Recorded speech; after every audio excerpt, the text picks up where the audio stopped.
अस्सलाम वालेकुम जी। तो प्यारे बच्चों, आज हमारी मशक 3.2 है उर्दू मीडियम की।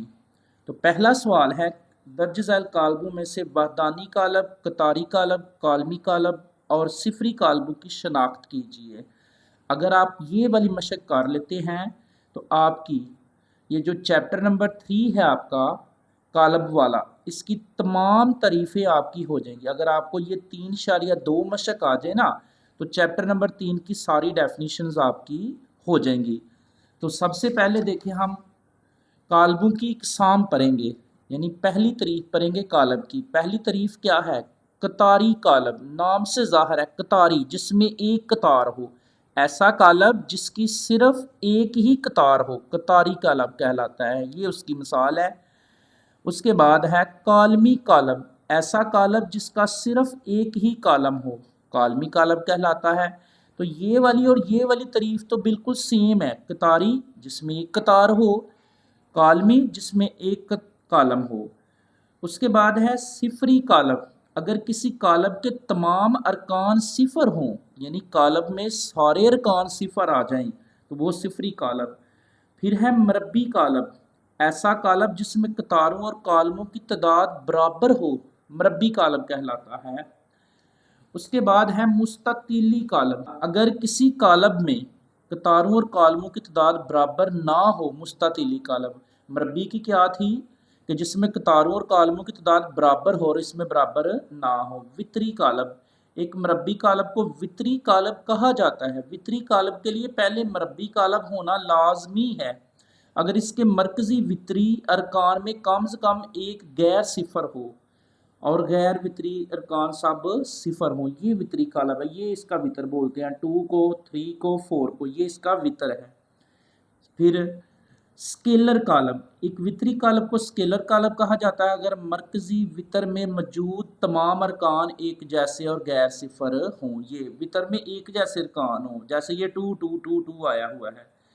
फिर लास्ट है वहदानी कालब। एक स्केलर कालब को वहदानी कालब कहा जाता है अगर इसके तमाम मरकजी वितर अरकान एक हो, यानी वितर में एक होना चाहिए। जैसे ये देखें, ये वितर है 1 0 0 1, ये 1 0 0 0 1 0 0 0 1। तो ये वहदानी कालब की मिसालें हैं। आए अब हम पहला सवाल करते हैं अपना। बताना कि ये जो ए कालब है ये कौन सा कालब है। ए कालब में देखिए एक कतार आई है, ये एक कतार है। ये जो 5 7 8 है ये एक कतार है, तो लिहाजा ये क्या है? कतारी कालब है। ये पहला जो ए कालब दिया है ये क्या है? कतारी कालब है। बी में देखिए सिर्फ सिफर आ गया है, तो सिफर जिसमें सिफर हों, तमाम अरकान सिफर हों, वो सिफरी कालब होता है। तो लिहाजा ये दूसरा जो बी कालब है इसका आंसर क्या होगा? सिफरी कालब। तीसरा सी जो है ये वहदानी कालब है, क्योंकि इसके वितर के तमाम अरकान में एक है, ये वहदानी है, ये वहदानी कालब है। डी वाला फिर सिफरी है। डी वाला क्या है? सिफरी कालब।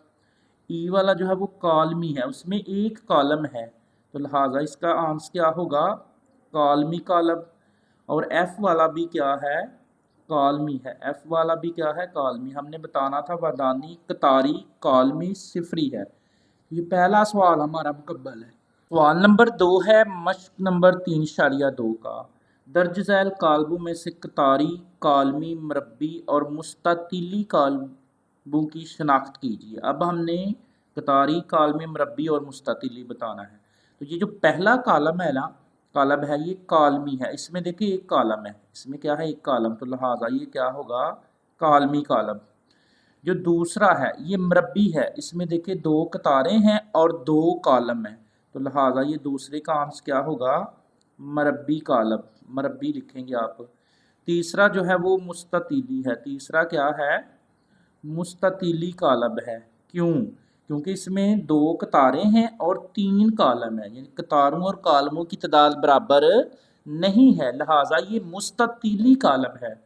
बी वाला जो है ये मरबी कालब है, फिर से क्योंकि इसमें कतारों और कालमों की तादाद बराबर है, 2 कतारें और 2 कालम हैं। इसके बाद ये जो ई वाला कालब है ये मुस्ततीली है, क्योंकि इसमें 2 कालम है और 3 कतारें हैं, लिहाजा इसको आप क्या लिखेंगे? मुस्ततीली कालब।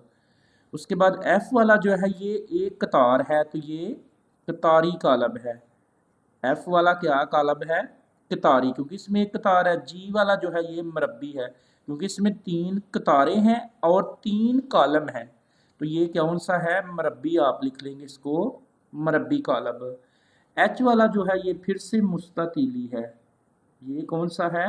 मुस्ततीली कालब है क्योंकि इसमें 3 कतारें हैं और 2 कालम हैं। जिसमें कतारों और कालमों की तादाद बराबर ना हो वो मुस्ततिली होता है। जिसमें कतारों और कालमों की तादाद बराबर हो वो मरबी होता है। जिसमें एक कतार हो वो कालमी होता है। जिसमें एक कालम हो वो कालमी होता है और जिसमें एक कतार हो वो कतारी कालब होता है। तो सवाल नंबर 2 हमारा आसान है। आई होप कि आपने ये सारी तारीफ़ें याद की हैं, फिर ही आपको ये सवाल आएंगे। उसके बाद सवाल नंबर 3 है, वो देखें। वितरी, स्केलर और वहदानी कालबों की शनाख्त कीजिए। अब हमने वितरी बताना है, स्केलर बताना है और वहदानी बताना है। वितरी की क्या तारीफ है? जिसके वितरी में मरकजी वितर में कम से कम एक सिफर हो, गैर सिफर होना चाहिए, यानी सिफर के अलावा हो। अब पहला देखें तो ये वहदानी है, वहदानी कालब है। वहदानी कालब की क्या पहचान है? जिसके वितर में मरकज में वितर में एक होना चाहिए। देखिए एक एक आया है तो लिहाजा ये क्या है? वहदानी है। बी में देखें तो ये सेम आगे हैं, एक जैसे आ गया। 5 5 वितर के अरकान सेम हो यानी एक जैसे हों तो वो क्या होता है? स्केलर कालब। तो इसका आंसर क्या होगा? स्केलर कालब। ये कौन सा है? स्केलर। और ये जो सी वाला है इसको हम क्या बोलेंगे? वितरी कालब। ये कौन सा है? वितरी कालब है। करें डी वाला कालब दिया है, ये बताना है हमने कौन सा कालब है। ये जो डी वाला है इसके वितर में देखें गैर सिफर है तो ये क्या है? वितरी कालब है। और ई वाला जो है सेम आ गया, एक जैसा आ गया, तो ये क्या है? स्केलर कालब है। ये कौन सा है? स्केलर कालब है।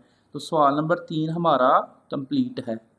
मश्क नंबर 3.2 सवाल नंबर 4 है जी। दर्ज झैल कालबों के ट्रांसपोज मालूम कीजिए। हमने इसके ट्रांसपोज मालूम करने हैं। ट्रांसपोज में क्या होता है जी? कतार को कालम बनाते हैं और कालम को कतार। जैसे कि ये ए कालम दिया हुआ है, हमने इसका ट्रांसपोज लेना है तो ए के ऊपर आपने छोटा सा टी लगा लेना है। टी का मतलब ट्रांसपोज है जी। तो ट्रांसपोज में क्या करना है देखिएगा। ट्रांसपोज में क्या होगा? ये जो कतार है इसको कालम बना देना, खड़ा कर देना भाई 2 और 3 को। फिर ये जो कतार है इसको कालम बना देना, खड़ा कर देना 4 और 5। तो इस ए कालम का ये वाला ट्रांसपोज आ गया है। अब हमने इस बी कालम का भी क्या लेना है? ट्रांसपोज। तो बी कालम, बी के ऊपर टी लगाना, तो टी का मतलब है ट्रांसपोज। अब ट्रांसपोज में क्या होता है? ये कॉलम है सारा, एक कॉलम है, इसको कतार बना देना। क्या लिखना? फिर 3 7 और 6, ये इसका ट्रांसपोज हो गया। ट्रांसपोज में क्या करते हैं? कॉलम को कतार बनाते हैं और कतार को कॉलम। तो ये कॉलम था, इसको कतार बना दिया। अब ये सी कॉलम है तो सी कॉलम का भी ट्रांसपोज लेना। तो सी के ऊपर टी लगाना है, टी का मतलब ट्रांसपोज है। तो इसका अब हम ट्रांसपोज लेंगे। तो ट्रांसपोज में क्या होता है? ये जो कतार है, अब ये कतार है, इसको कॉलम बना देना है, खड़ा कर देना है 5 -2 और 4। तो ये सी का ट्रांसपोज आ गया। इसी तरह अब ये डी कॉलम है, इसका भी ट्रांसपोज लेना है। तो इसका ट्रांसपोज लेने के लिए ये डी के ऊपर आप इधर ही लिख लें, डी के ऊपर ट्रांसपोज ले लें। डी के ऊपर टी लगा दिया तो ट्रांसपोज। अब ट्रांसपोज में क्या होता है? ये जो कॉलम होता है इसको कतार बना देते हैं। कॉलम को क्या बना देना है? कतार, और कतार को कॉलम। तो ये देखिए ये कतार है, इसको कॉलम बनाएं तो क्या बनेगा? 2 और 5। ये देखिए ये कतार है, इसको कॉलम बनाएं, खड़ा करें तो क्या आएगा? 3 और 6। ये देखिए ये कतार है, इसको कॉलम बनाएं, खड़ा कर दें 4 और 7। तो ये डी वाला भी जो हमारा कॉलम है इसका ट्रांसपोज आ गया है। अब आपको अच्छे से समझ आ गई ट्रांसपोज में क्या होता है? कतार को कॉलम और कतार कॉलम को कतार बनाना है और ऊपर टी लाजमी लगाना है। सवाल नंबर 4 हमारा जो है वो पूरा हो गया। सवाल नंबर 5 है दर्ज ज़ाइल कालमों के मनफी कालम मालूम करें। ये जो नीचे कालम दिए हैं ना, इनके हमने मनफी कालम मालूम करने हैं। मनफी भी जैसे हमने ट्रांसपोज मालूम किया वैसे, तो ये ए कालम दिया हुआ है -3, 0, 5 और 6। हमने इसका मनफी मालूम करना है, तो मनफी मालूम करने के लिए ए के साथ आपने मनफी लगा लेना है, माइनस लगा लेना है। ए के साथ क्या लगा लेना है? माइनस। ये ए के साथ माइनस लगा लिया मनफी कालम के लिए। अब मनफी में क्या करना है? आपने अलामत चेंज करनी है। ये जो नफीक है ना, ये जमा का कर देंगे 3। ये जो सिफर है, ये सिफर के साथ कोई भी अलामत नहीं आती। ये जो 5 है, ये जमा का, तो ये माइनस का हो जाएगा, मनफी हो जाएगा। ये 6 जमा का, तो ये माइनस का हो जाएगा।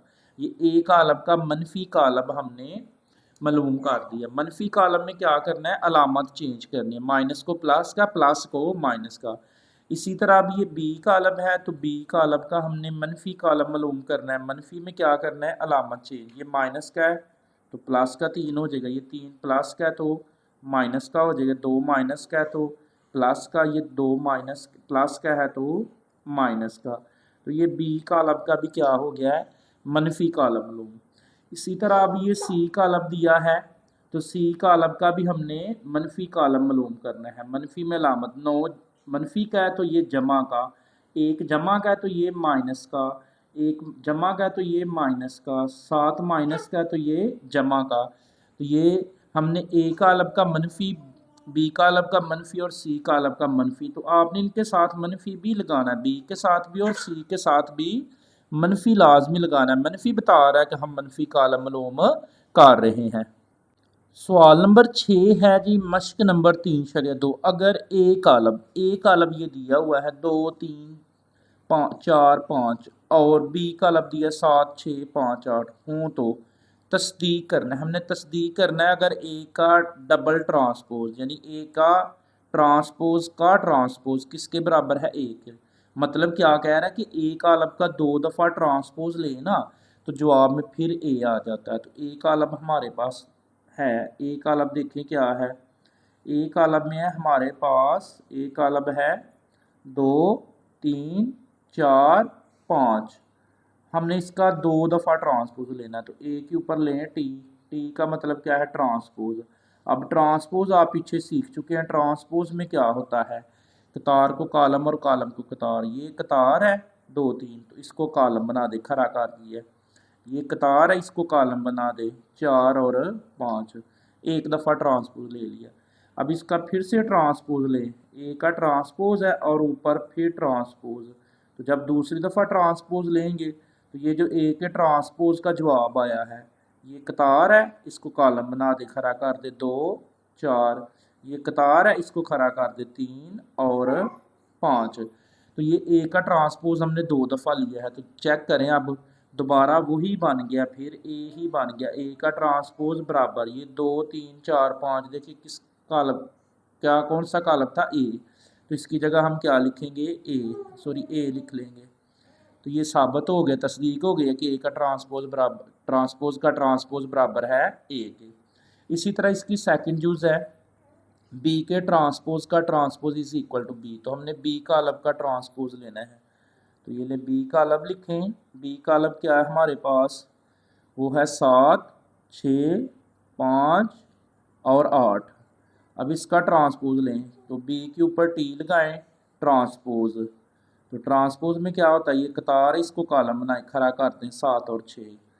ये कतार है, इसको कालम बनाए, खड़ा कर दे 5 और 8। तो ये बी का ना भाई एक दफ़ा ट्रांसपोज आ गया है। अब बी का दूसरी दफ़ा फिर ट्रांसपोज लें, तो बी का ट्रांसपोज और ऊपर भी ट्रांसपोज। तो फिर ट्रांसपोज लेंगे, ये जो आंसर है, ये कतार है, इसको कालम बनाए 7 और 5, खड़ा कर दे। ये कतार है, इसको कालम बनाए 6 और 8। तो ये साबित हो गया, तस्दीक हो गया कि बी का ट्रांसपोज ये 7, 6, 5, 8 कौन सा कालम था? बी कालम था। तो इसकी जगह हम क्या लिखेंगे? बी। तो तस्दीक हो गया कि बी का डबल ट्रांसपोज किसके बराबर होता है? बी के ही होता है। सवाल नंबर 7 है, साबित करें कि एल कालम एक सिमेट्रिक कालम है। अब ये नई चीज़ आ गई, सिमेट्रिक कालम। सिमेट्रिक कालम कब होता है? कि अगर हम ए का ट्रांसपोज लें, और वो बराबर आ जाए ए के, इसको सिमेट्रिक बोलते हैं। एक स्क्यू सिमेट्रिक होता है कि अगर ए का ट्रांसपोज लें तो वो बराबर किसके आए, माइनस ए के, वो स्क्यू सिमेट्रिक। मतलब क्या है कि ये जो एल कॉलम है हम इसका ट्रांसपोज लेंगे, अगर फिर से आंसर यही आ गया, फिर से जवाब यही कॉलम आ गया तो वो सिमेट्रिक होगा। तो एल के ऊपर हम ट्रांसपोज लेंगे, एल के ऊपर टी लगाएं, ट्रांसपोज एल के ऊपर टी बराबर, तो ट्रांसपोज लेना हमने सीखा है। ये जो कतार है 2 3 4, इसको खड़ा कर दे, कॉलम बना दें 2 3 4। ये जो कतार है 3 माइनस 2 5, इसको खड़ा कर दे, कॉलम बना दें 3 माइनस 2 5। फिर ये जो कतार है 4 5 0, इसको खड़ा कर दे, कॉलम बना दे 4 5 0। तो ये इसका ट्रांसपोज आ गया है। अब देखें दोबारा वही बन गया है 2 3 4, तो 2 3 4 है, 3 0, 3 माइनस 2 5, तो 3 माइनस 2 5, 4 5 0, तो दोबारा वही आ गया। लिहाजा ये सिमेट्रिक कॉलम है। आप लिखेंगे ए का ट्रांसपोज बराबर, सॉरी एल का ट्रांसपोज बराबर किसके आ गया है, एल के। तो लिहाजा ये एक सिमेट्रिक कॉलम है। हाँ, ये सिमेट्रिक कॉलम है क्योंकि इसका हमने ट्रांसपोज लिया है और जवाब में फिर से वही आ गया है, लिहाजा ये क्या है, सिमेट्रिक कॉलम है। तो ये मशक आपकी 3.2 जो है वो ख़त्म हो गई है। दुआओं में याद रखिएगा। अल्लाह हाफिज़।